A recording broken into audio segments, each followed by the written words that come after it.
Halo semuanya, jumpa lagi sama gua Andri Sanjaya di Boruto Jogan. Kali ini kita akan membahas atau mereview guys ya, bocoran yang sudah dikeluarkan oleh Nakimov dan sudah kita bahas juga guys ya di dua video sebelumnya. Ada cerita lengkap dan juga satu lagi ada bocoran ya.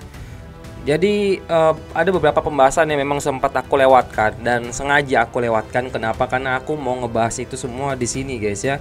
Tadinya aku mau rencananya bikin seperti biasa sih, pakai gambar-gambar dan lain sebagainya, tapi kayaknya aku butuh waktu yang lebih banyak guys. Sayangnya aku nggak punya waktu untuk sekarang, jadi lebih baik aku bikin yang facecamnya dulu. Nanti malam kita akan melakukan live streaming bersama untuk baca manga Boruto to Blue Vortex chapter 23 guys ya di Manga Plus. Setelah itu aku nggak tahu sih apakah aku lanjut masih dengan facecam atau tidak, tergantung waktu yang aku punya ya. Kalau emang aku punya waktu yang lebih banyak, akan aku sediakan kepada kalian ya editan ya dengan gambar-gambar Boruto. Tapi kalau memang tidak punya waktu ya aku paling ngebahasnya lewat facecam seperti ini aja.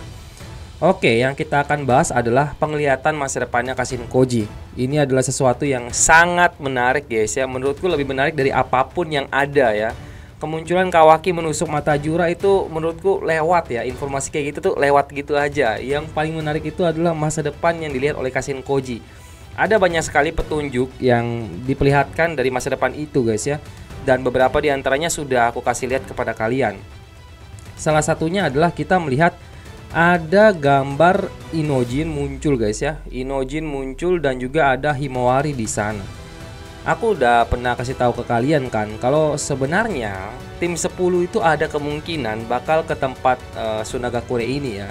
Kenapa aku bisa berpikir seperti itu? Karena memang dibutuhkan seorang Himawari untuk membantu Boruto dan Kawaki guys yang melawan Jura. Karena kalau nggak ada trio ini tuh kayaknya kurang komplit gitu ya. Karena mereka ini anaknya Uzumaki ya, anaknya Naoto Uzumaki. Mereka ini pembawa takdir kalau menurutku ya. Jadi harus ada mereka bertiga biar lengkap takdirnya.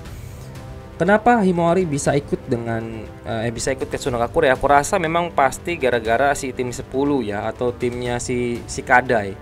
Dan memang terlihat di sana ada Inojin. Yang aku heran kenapa Inojin kayak kelihatan terluka gitu nggak sih di bagian dahinya ya? Aku ngeliat di bagian dahinya itu terluka. Gak tahu dia terluka gara-gara apa? Apakah jangan-jangan Araya jadi ini guys, jadi Shinju? Tapi kayaknya nggak mungkin deh Araya jadi Shinju ya. Ataukah Ryu berhasil dihidupkan kembali? Kalau Ryu berhasil dihidupkan kembali itu sih bakalan repot guys ya. Menurut kalian kira-kira apa yang akan terjadi di tempatnya si Gaara itu? Silahkan komen di bawah. Apakah memang Ryu berhasil dihidupkan kembali? Oleh siapa? Aku sih curiganya dihidupkan kembalinya oleh si Bak. Karena di sini aku sempat melihat ada Shinju Bak dan juga ada Hidari di sini ya. Aku takutnya mereka berdua ini memang diminta oleh Jura untuk mendapatkan kembali Togedama guys. Takutnya ya. Kalau memang seperti itu terjadi, maka ya bisa jadi Matsuri dan juga Ryu bisa dibangkitkan kembali guys ya. Atau pilihan yang kedua adalah mereka membawa pasukan yang berbeda lagi gitu ya, bukan dari si Matsuri maupun Ryu, tapi dari shinobi yang lain, gak tahu siapa. Karena kelihatannya ada dua Shinju baru di belakangnya si Bak ya. Kalau dari gambar yang aku lihat di sini tuh kayaknya ada warna hitam-hitam gitu, dua sosok di belakangnya Shinju Bak. Gak tahu itu background atau itu memang Shinju. Aku sih kayaknya ngerasa itu Shinju guys ya, kayaknya. Kalau sampai itu benar, maka mungkin Inojin tuh sedang menghadapi si Bak ini. Terus, kalau aku perhatikan baik-baik lagi di sini, itu ada gambar Daimon, guys. Ada rambutnya Daimon. Apakah jangan-jangan Shinju Bak berhasil menyusup ke dalam Konohagakure dan mencoba bertarung melawan Daimon? Ini menarik juga sih. Apakah ternyata Shinju Bak itu melawan Daimon, bukan melawan si tim 10? Lalu yang lawan tim 10 siapa? Penasaran aku guys ya. Apa jangan-jangan Gaara sudah menjadi Shinju? Pikiranku bisa kemana-mana sih guys ngeliat gambar ini ya. Tapi ini yang seru ya. Ini yang seru yang menurutku dari chapter 23 yang paling seru tuh ini. Yang lain tuh sisanya lewat ya. Terus ada gambar Hidari. Ini yang menarik ya, Hidari itu tangannya gini guys. Itu tanda apa? Itu tanda posisi yang mirip seperti Sasuke ketika dia mau menyentuh dahinya Sarada. Kayaknya nih Firasatku benar guys ya, mengatakan Hidari ini kayaknya akan punya kesadaran Sasuke. Bukan punya kesadaran nih, tapi dia akan punya kebiasaan yang sama seperti Sasuke. Dia akan mulai merasakan apa yang dirasakan Sasuke kepada Sarada. Nanti akan timbul perasaan seorang ayah guys ya di Hidari. Kayaknya ya nanti ya. Dan naluri dia akan mengatakan dia harus melindungi Sarada Uchiha karena Sarada Uchiha adalah anaknya. Menurutku sih gitu sih. Nanti bakal ada plot twist di bagian Hidarinya ya. Bakal ada plot twist di bagian Hidari yang pada akhirnya terpengaruh juga oleh cinta yang pernah dibicarakan oleh si Jura. Kalau menurutku sih gitu.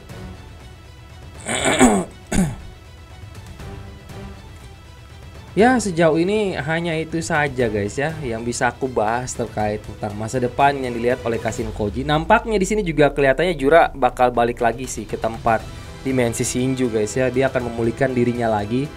Berarti di sini Kawaki cuma ngegertak Jura buat bikin dia kabur doang guys ya. Habis itu Jura ya udah berhasil selamat. Tapi kita akan melihat sesuatu yang menarik di sini ya. Kira-kira apa langkah selanjutnya yang akan dilakukan oleh Boruto dan juga Kawaki? Apakah jangan-jangan pada akhirnya Jura memutuskan untuk berperang gitu ya, melakukan perang besar kepada mereka berdua ini, atau apa gitu ya? Ini yang aku penasaran sih guys. Atau butuh waktu untuk Boruto berlatih dulu nih supaya dia bisa jadi lebih kuat? Ataukah di sini kita bisa melihat Boruto akan mempelajari Jogan? Masih jauh sih kayaknya guys. Ya nggak sih? Tapi ini rasa tanda-tandanya sih udah mulai menuju ke sana sih ya. Udah mulai menuju ke mata Jogan.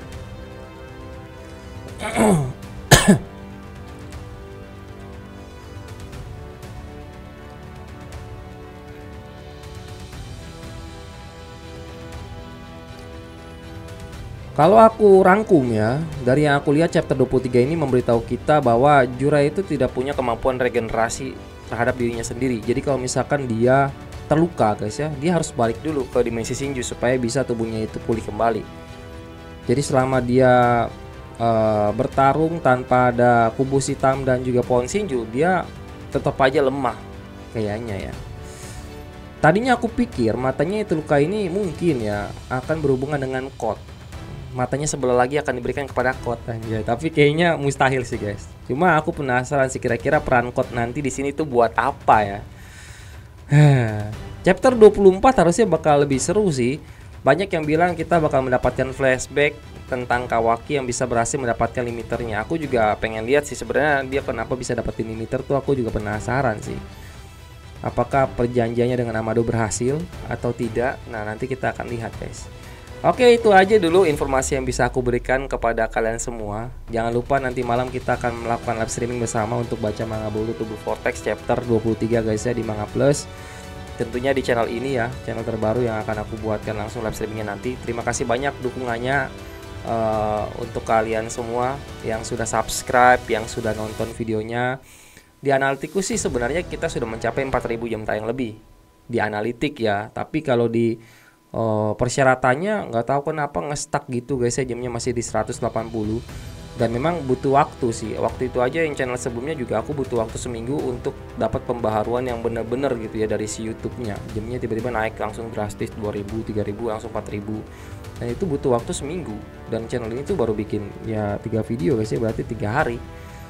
Itu aja, thank you banyak sekali lagi buat semuanya. Sampai jumpa di video selanjutnya dan salam Shinobi.